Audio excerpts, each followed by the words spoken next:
To better your best and your world, you need to dig deep and grow.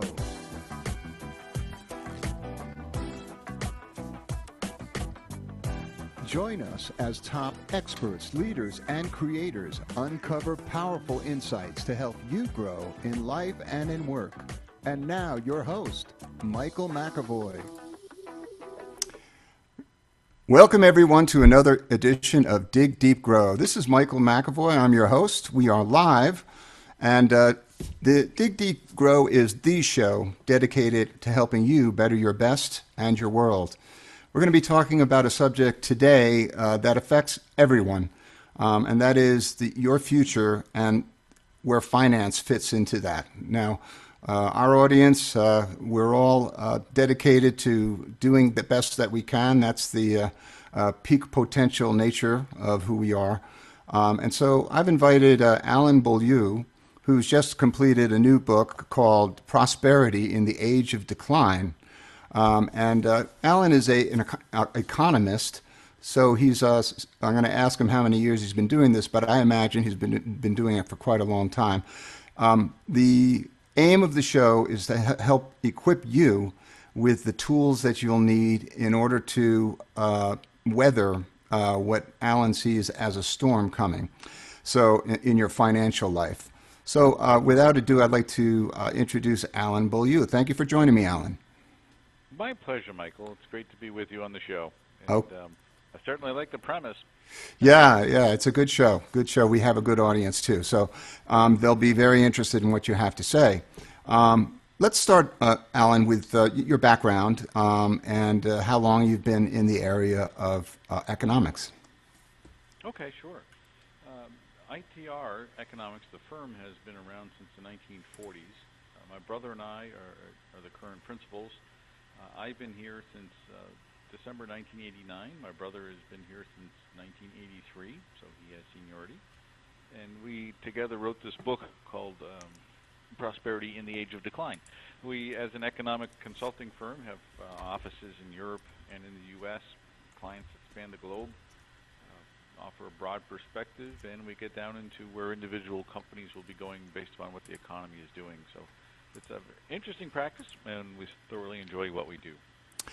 Great. Thank you for the introduction. You know, in looking through the book, one thing that caught my interest was that you do advertise or publish your rate of accuracy with your predictions.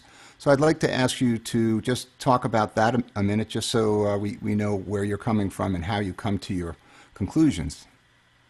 Yeah, I think that's a great question, Michael, and probably the most salient of them all. We actually know that's the number one question people have when they talk to economists is really in the back of their mind, are you any good at your job? So it's the number one question.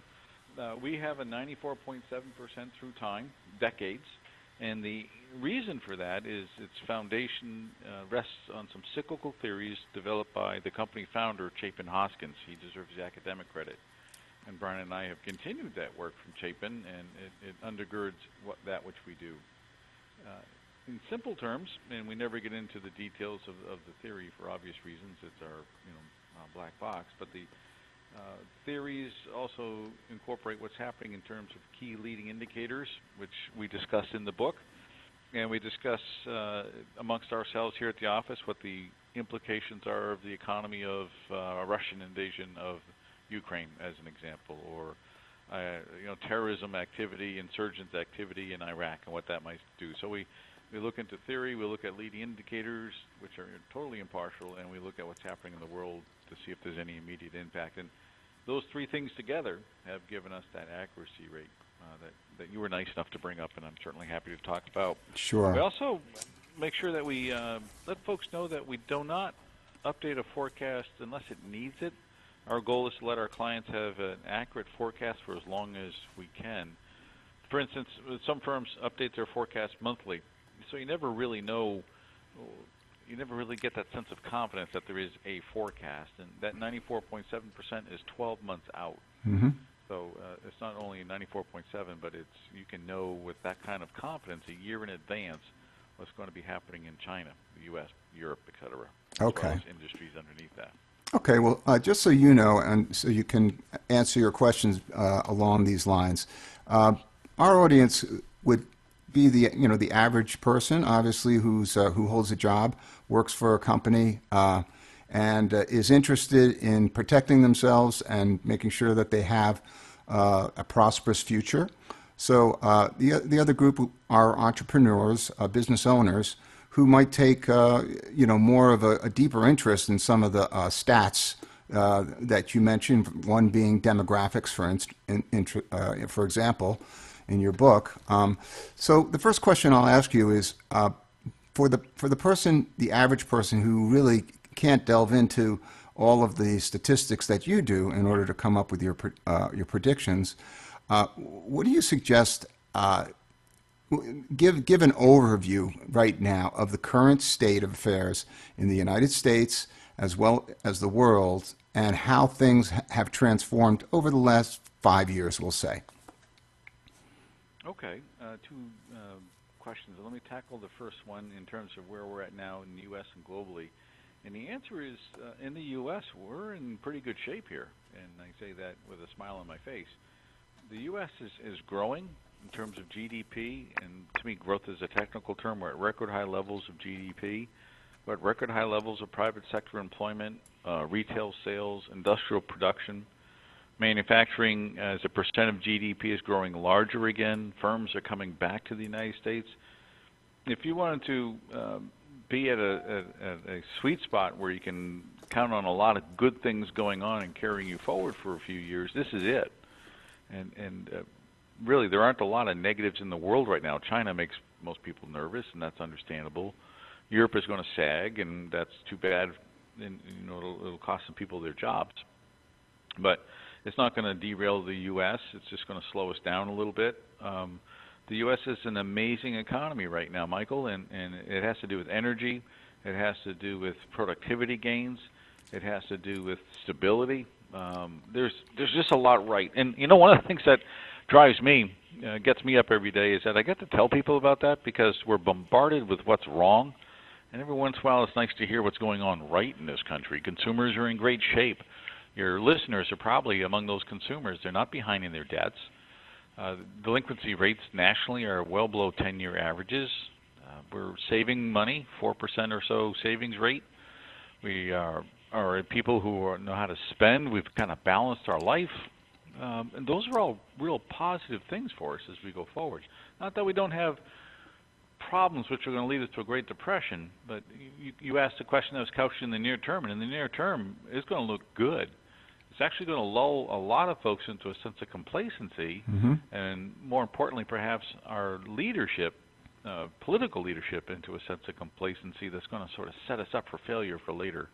Yeah, that's interesting the way that you put that answer, because honestly, most authors or books that I've read with the idea of a downturn or a depression or something like that, it's pretty glum all the way through. When you started your answer, I was like, wow, this does not sound like the book. So, well, we have a section on there in the near term, okay, which is upbeat. That's good. All right, so we all know that at least in the next few years, things are going to be okay. But personally, I'm a little concerned because with the after the 2008 downturn, there's been a recovery, and the government's done a lot to see to it that we're kind of keeping our legs with the economy. But I have this feeling that it's all kind of a little bit artificial, and it's being propped up somewhat. I don't know if you see that as an economist, but a lot of people that I speak to have that kind of gut feeling that we haven't quite turned around fully. Sure. Two things come to mind. One is I think you're giving way too much credit to the government for propping things up and turning things around. More often than not, a lot of those actions just sort of get in the way of dealing with problems.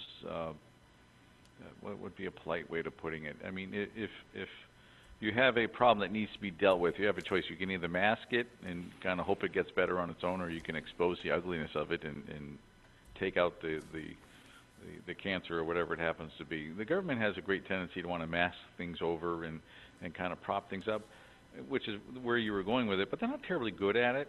And so a lot of this growth that I've been talking about is because private industry has come around. It's not because the stock market's been pumped up by quantitative easing. It's because businesses are making more. Businesses are selling more. Okay. Businesses in the U.S. are competing more globally, and that has nothing to do with what the government's been doing. It has to do with what business has been doing. So, which leads me, by the way, we tend towards the Austrian school of economic thought. I'm not sure how familiar you are with Austrian versus Keynesian, but you'll definitely find us on the Austrian-leaning side of the ledger, which I automatically tip my hat towards business and have a raised eyebrow when it comes to big government, big spending programs, and making everything all right for everybody. well, I do agree with you there, but I'll follow up, about this quantitative easing. If the Federal Reserve is pumping tens of billions of dollars into the economy every month, it's hard to believe that it's not finding its way, into a more flush-feeling population, maybe believing that they're wealthier than they really are, and spending is up and all that kind of thing because of it. You have a comment on that? Sure. Most of the cash did not get out into the public. The excess capital reserves by lending institutions, banks, commercial banks, ballooned through the same time period because people were not going to the banks to borrow it. They weren't borrowing for loan originations for homes, for instance, in the first quarter was at a 14-year low, but it was going down before then. You can't blame all that on winter. Commercial borrowing, businesses have so much cash of their own and enough going on that they have not run to the banks even at these very low interest rates. So the cash has been building up behind this wall called capital reserves. It's right now at, if I remember the number correctly, it's right around $1.7 trillion in excess capital reserves, which is more than, say, just so you have it in context, that's more than the GDP for the year for Canada. So our banks are holding more cash idle, looking for something to do, than Canada produces in a year. So the cash did not find its way to Main Street. Okay. Still sitting on Banking Street. Okay. All right. Okay. But so this is real economy. This is good stuff. Well, that's a great picture then, because at least in the short term, for the next, did you say several years that were good? Yeah. Okay.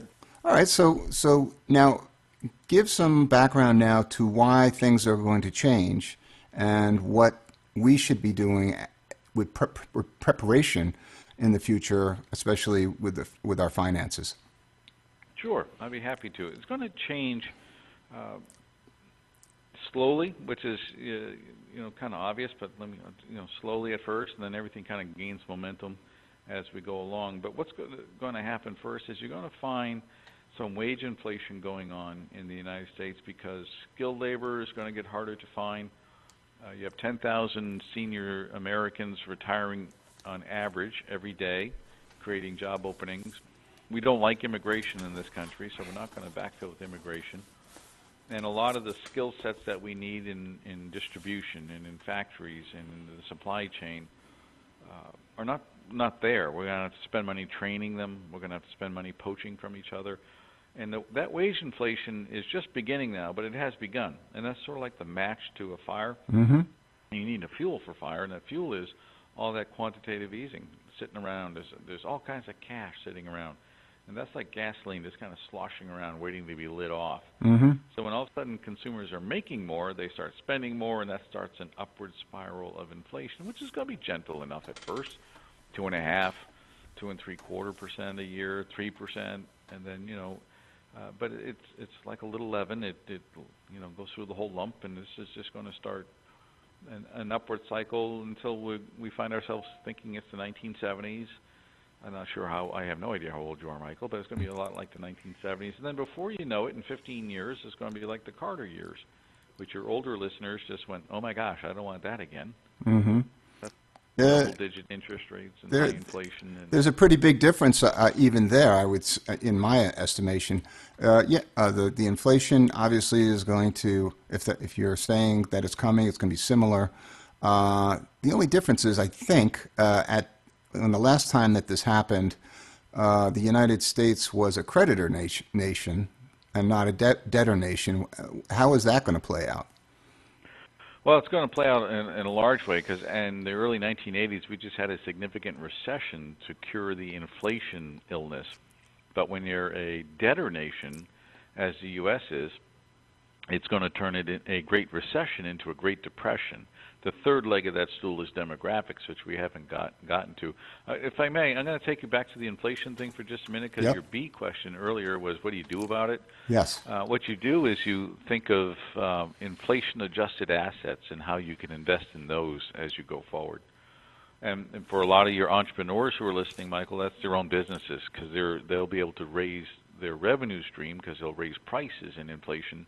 So the more they invest in efficiencies, the more they invest in what's going to make them smarter, better, faster, and with borrowed money, which is the way to do it, the more that they will reap the benefit as they go on. And borrowed money, because you're going to pay it back with inflated dollars, which from Econ 101 classes, most people remember that's a huge win. So that's how you take advantage of it. Or real estate, especially near mountains and water, because of the amount of people retiring, they're going to want those properties.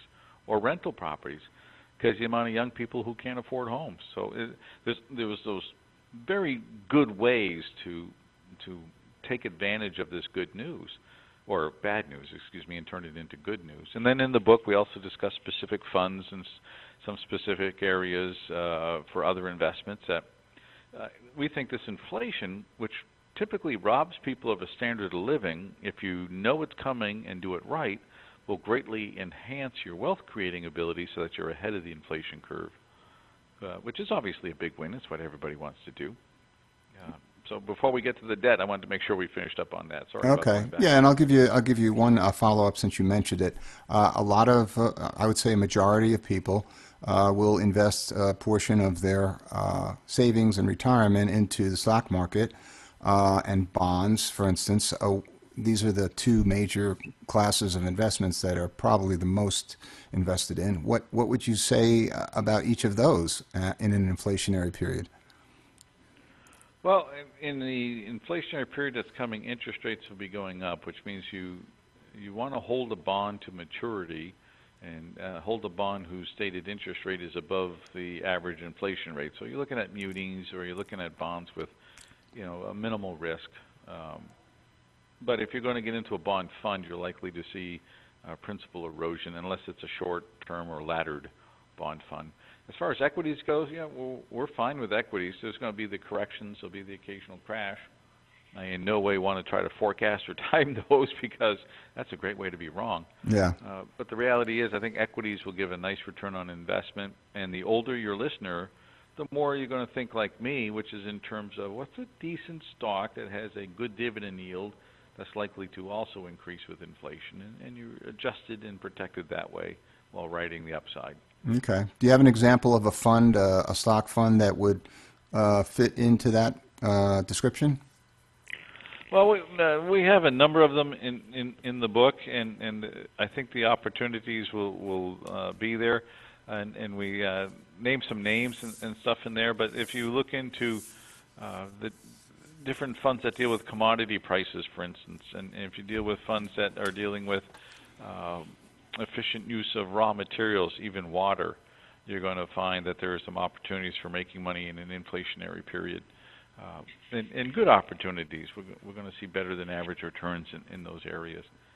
Okay. When you get to your second question about debt, I'd like to talk near term and long term there too. Through the near term, we can successfully kick this can down the road because Dr. Bernanke did such a great job securing long-term 10-year financing for us at record low rates. I mean, his timing was impeccable, and it's saving us, billions of dollars through the years, lots of money. Did a nice job, and because it's a small percent, relatively small percent of the U.S. GDP going towards interest payments, it looks like it's a non-issue. The trouble comes in that interest rates will be going up.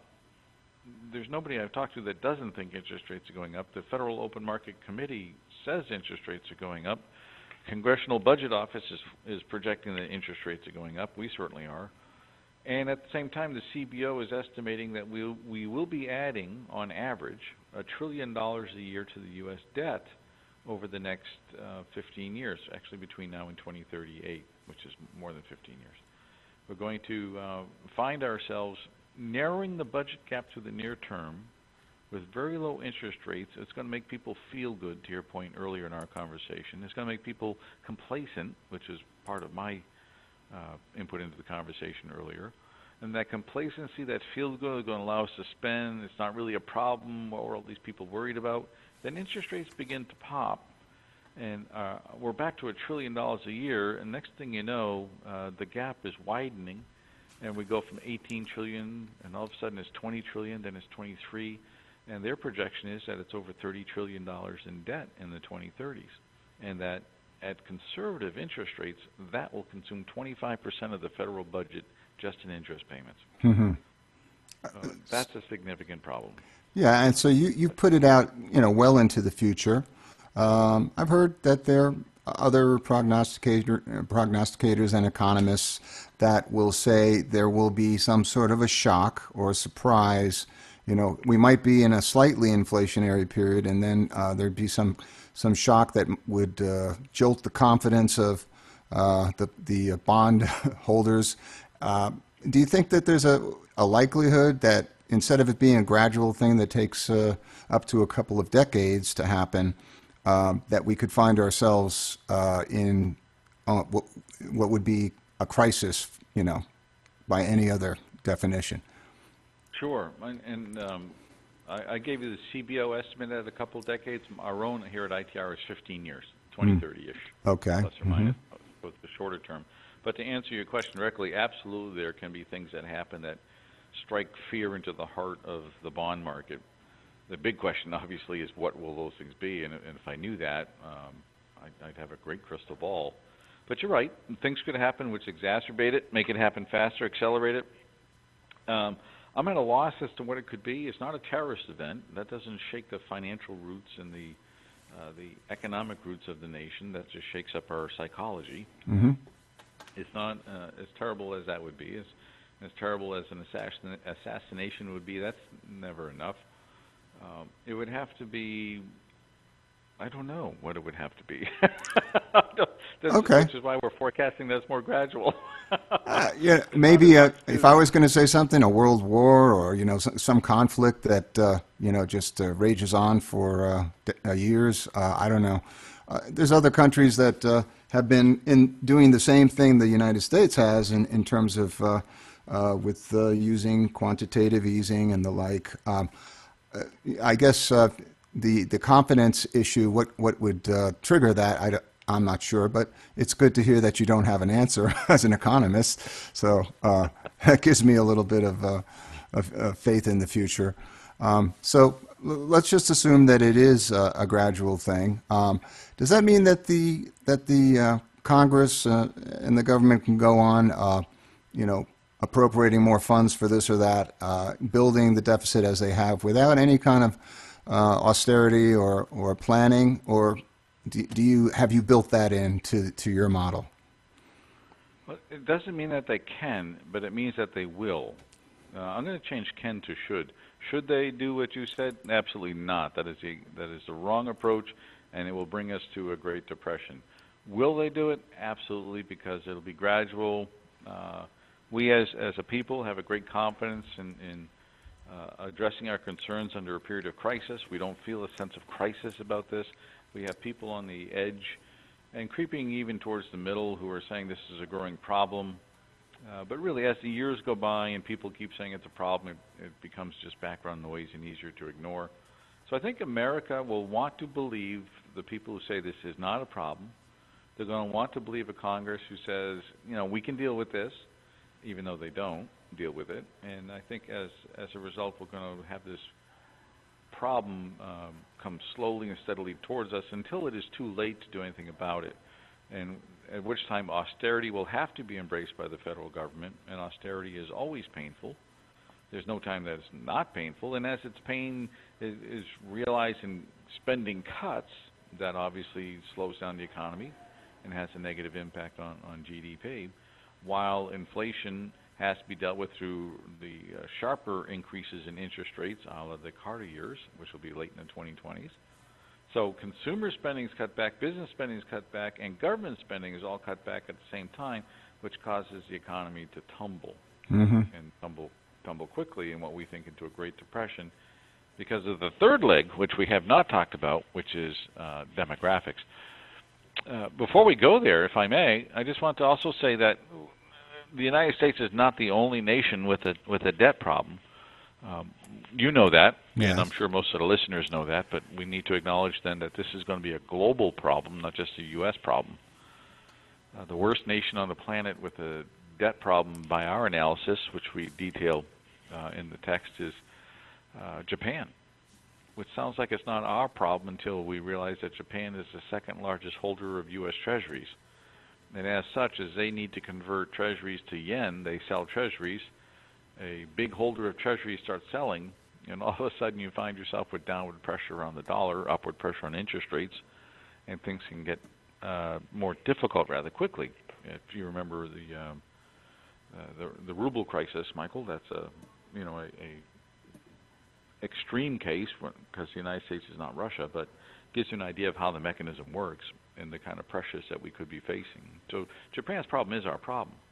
There's no doubt about it. Yeah, so, I mean, using Japan as an example, you're looking a couple of decades out, but my read on Japan is that things are going to happen a lot sooner in Japan because they're further on down the road than we are. And so, when the proverbial S hits the fan, when's that going to happen for Japan? And could it mean something more near term for us?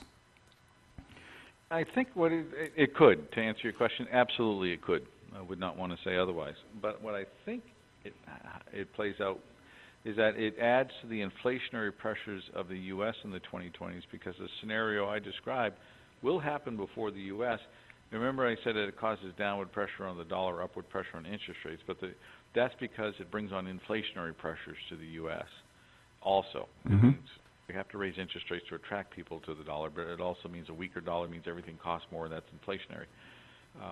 And that inflation acceleration in the 2020s that we talk about, I think, is caused by Japan, and they are a reason for that inflation coming about, which is at one time very helpful if you're invested right, and another time very painful if you're on a fixed income or out of position.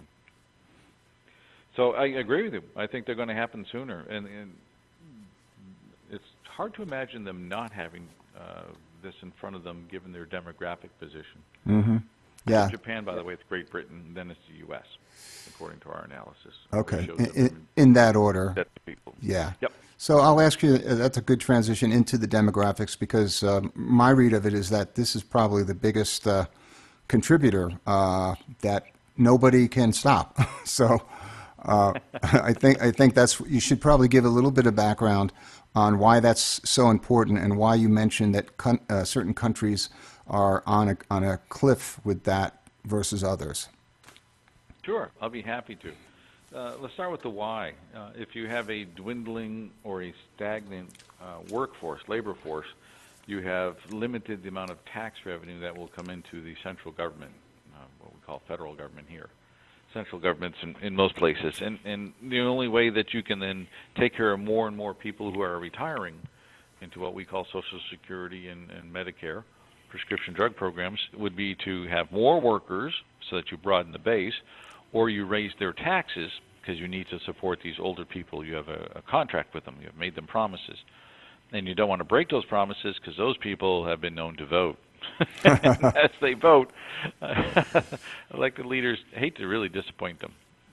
So they go after younger people or businesses. For your entrepreneurs and business folks who are listening, they are a prime target and are at risk as we go forward, because I think the softest target out there as we go through the next 15 years will be business, and that the mantra that wealthy people and businesses do not pay their fair share of taxes, I think it's only going to increase. I think the volume is going to get louder.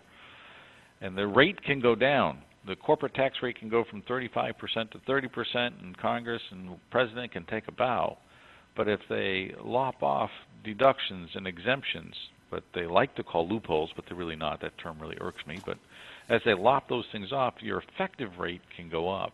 Now, it would be good if large corporations pay 30% and who right now pay nothing or 10%.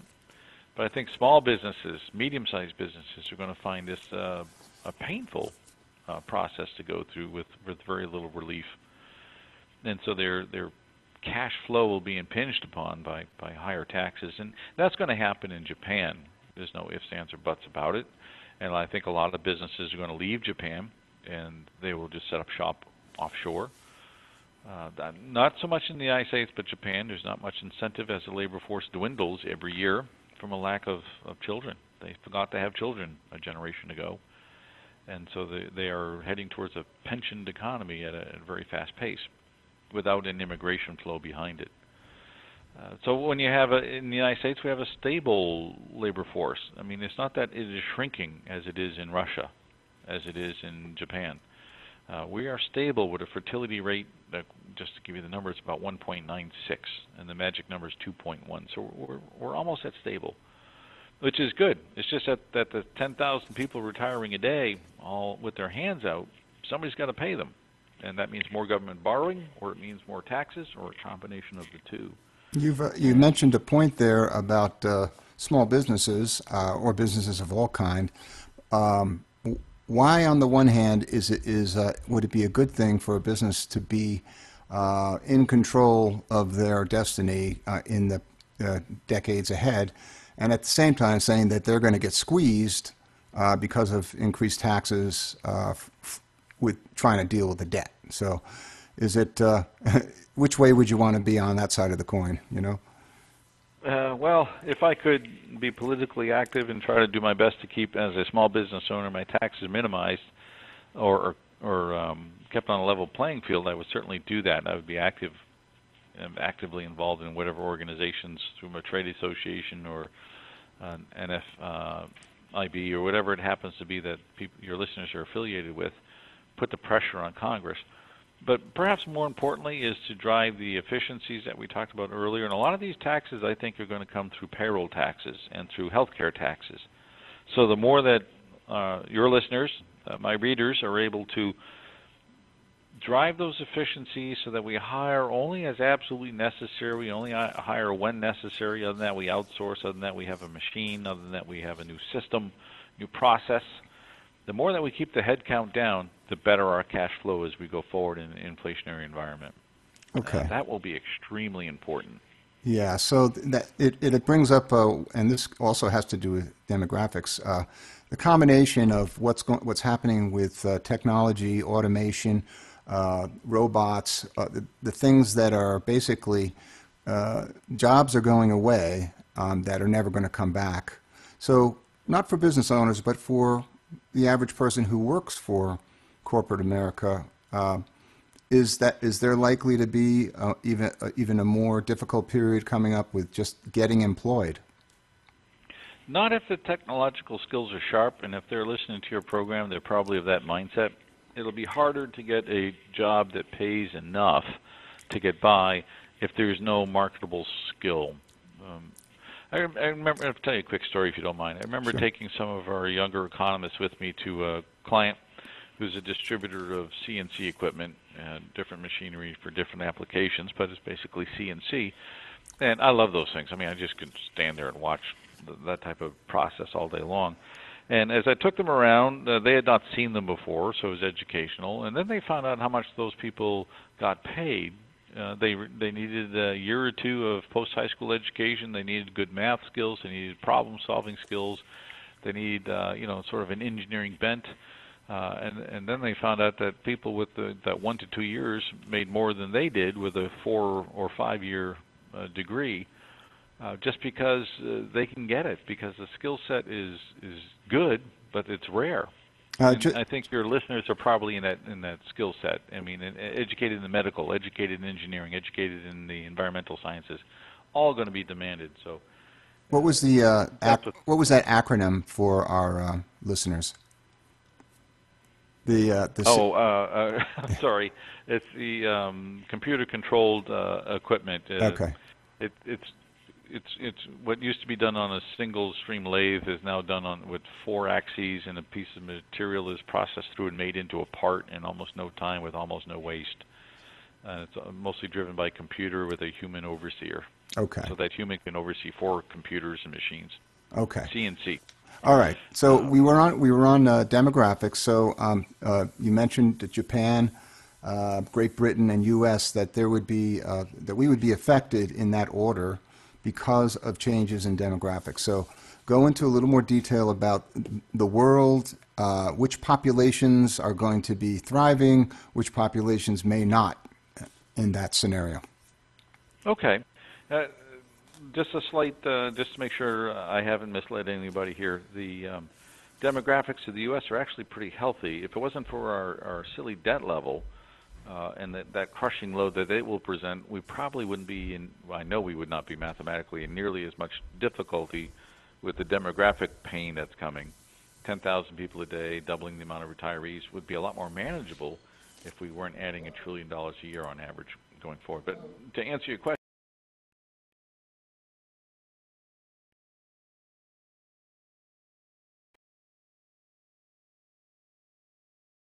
out of whack for health for the future. That's a significant problem as they look at an aging population. China, their one-child policy with gender selection created way too many single males with no single females, and it's that's not an easy problem to overcome. You either export the males or you import females. Otherwise, you end up with slow growth and instability. The sociologists will tell you some violence, some crime. This is not healthy. When you look at what's happening in Germany, very little little growth in the way of children. The demographic number there, the fertility rate is 1.4. And they know that it's a bad number. They absolutely know that this is bad for the future, but they can't get people to procreate and want to have more children, more than 1.4 on average per woman in her childbearing years, which is what fertility rate is. It's one of those situations where a nation can know, but you can't make people have children. Okay. So that's a real problem. It's a global problem. It is, in the industrialized world. But if you just take a snapshot of the year 2030, what are the countries that will be at the top of the heap, so to speak, and what will the world look like in 2030? Well, you're going to look at a global depression only because the 3 major players will all be tumbling downward. The U.S. for the reasons we've discussed. Europe still has the debt problem, although not as large as the U.S. Their demographic problem is worse. So in combination, they're tumbling down as well. And China, too, which we haven't discussed a lot of their problems other than demographics, but China's got its problems. So the 3 main drivers of the global economy are all going to be timing out.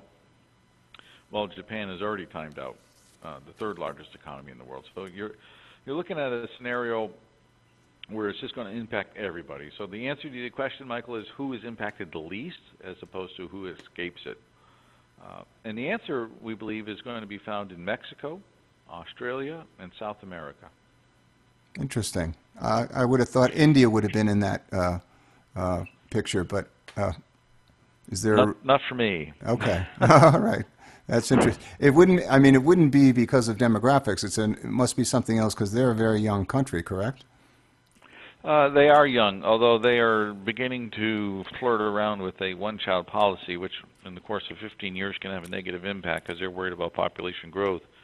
But their problems are more systemic in terms of environmental mess.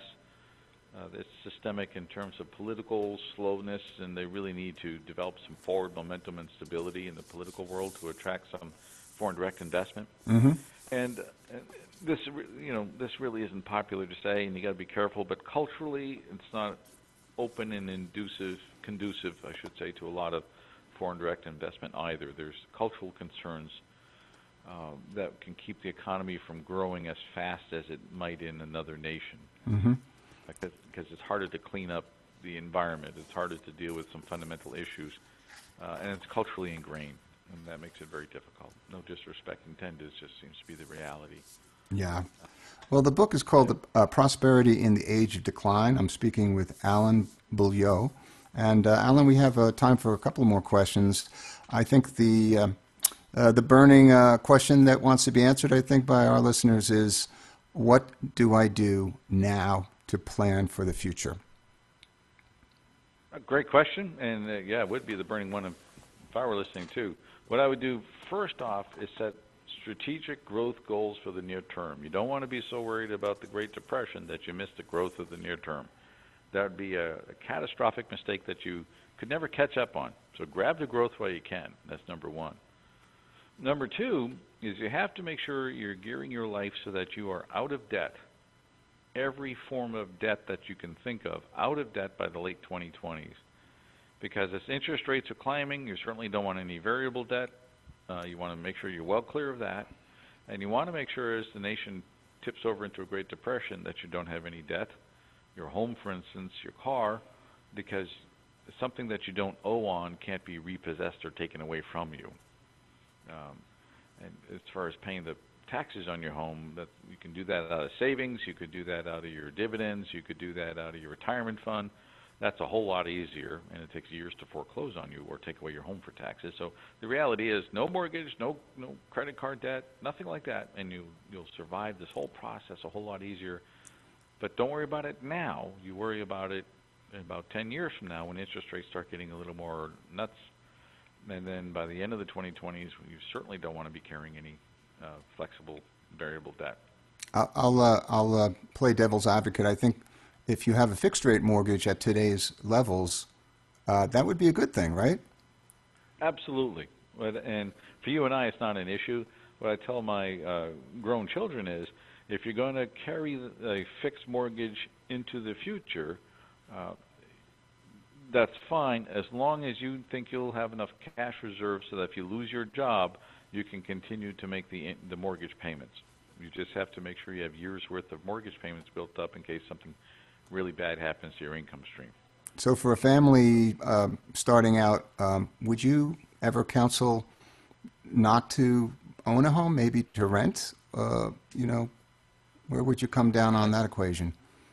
I usually come down, not usually, I always come down on the side of if you can get a home now that you will be satisfied living in for the next 20 plus years and can do all of this on a 20-year mortgage, preferably a 15-year, but grant you the 20-year, do it. No hesitation, because it'll grow in value because of the inflation, and you'll have a home that you will own.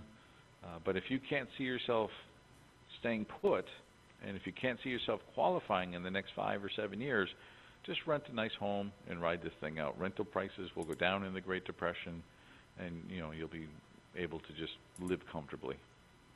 Well, those are all very good practical answers, Alan. I appreciate that you came on today to enlighten us as to what's happening in the future. With a 95% accuracy rate, I think that we should all be doing some planning. The book is called Prosperity in the Age of Decline. And in the book, I don't think we mentioned it, but there are chapters that are very specific about the things that you can do in order to plan. So although Alan's been very gracious with his answers, there's a lot more depth in the book. So you can pick this up at major booksellers, Amazon.com and the like. And Alan, I don't know if there's any last words. Is there a question that I should have asked you that I didn't? Well, Barnes & Noble is stocking, if I may add that in there. They've added it to 400 of their bookstores, and which has been very nice. That doesn't happen much anymore. I guess the last question would be, is also what's the last chapter? Is there hope? Are there things that can change this? Or is this fate? Is this inescapable? And we do address that, and the answer is, given everything we know now, and given available knowledge now, and political considerations the way that we see them unfolding in the years to come, while it's not fate, we believe that it's next to unstoppable. The worst case is that it lasts longer and steeper than we're forecasting in the book. Best case is it's still a very serious recession in that time period. So either way, there's something to get ready for. The only thing you could hope for, well, that's a terrible way to put it, so forgive me for the hope for. The only thing that could happen which would change this is if the senior citizens of the world, baby boomers, I'm a baby boomer, all of a sudden something happens so that we died a lot younger than actuaries think we're going to die. Mm-hmm. If we don't make it to 82, we don't make it to 86. My brother would say if we start a war involving only old people, that would take care of the problem. Barring something like that, we're in for a storm, and the best thing we can do is get ready. Okay. Well, I appreciate your candor and your looking at both sides equally. The cup is half full now, and so we should be taking advantage of that. Alan, thank you so much for joining me today. My pleasure. Anytime. Thank you. Okay.